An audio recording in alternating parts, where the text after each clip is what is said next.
ఈ రోజే డౌన్లోడ్ చేయండి. మీ ఫేవరెట్ షోస్ చూడండి.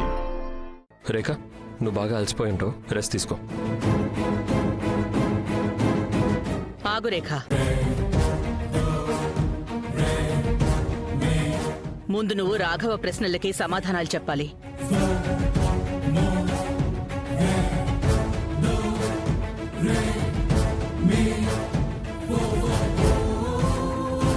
ఏం సమాధానాలు అత్తయ్య? రేఖ ఏం చేసింది? నేను దేని గురించి మాట్లాడుతున్నానో రేఖకి తెలుసు. చెప్పు రేఖ, మన ఇంట్లో జరిగే అఖండ పారాయణంకి నువ్వు ఆలస్యంగా రావడానికి కారణమేంటి?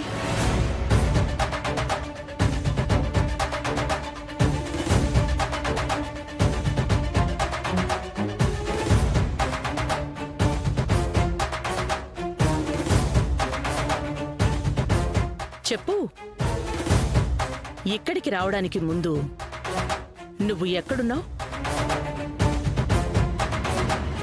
శైలజ, అసలు నువ్వు అప్పుడప్పుడు నాకే అర్థం కాకుండా పోతుంటావు. రేఖేతో పని మీద బయటకు వెళ్ళింది, పనిలో ఇరుక్కుపోయింది, లేట్ అయింది.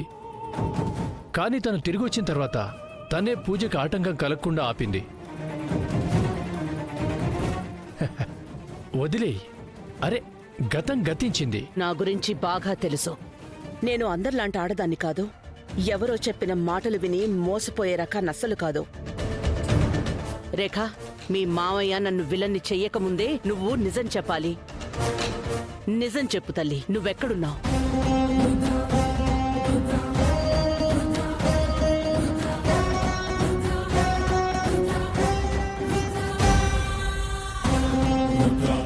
ఆవిడికి advance case of blood cancer ఉంది.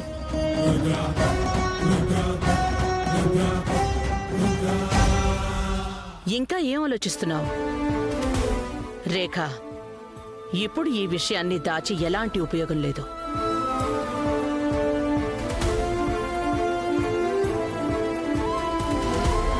పిన్ని గారు, నేను నర్మదా అంటే. నర్మదా ఆంటీయా? ఎవరా నర్మదా?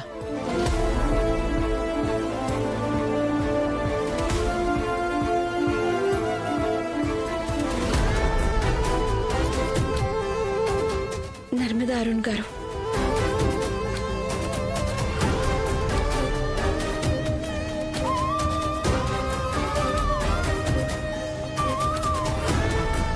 నర్మదా గారా? నేను ఆమెని హాస్పిటల్కి తీసుకువెళ్ళాను. నువ్వు ఆవిడతో ఉన్నావా?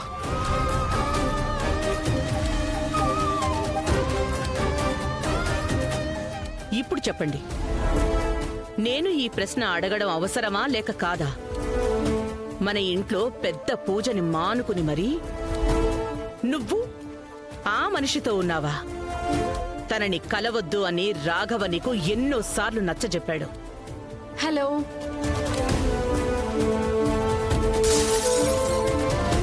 స్పృహ తప్పడం కాదు, ఆవిడ చచ్చిపోయినా సరే అప్పుడు కూడా నేను ఇలా చేయను.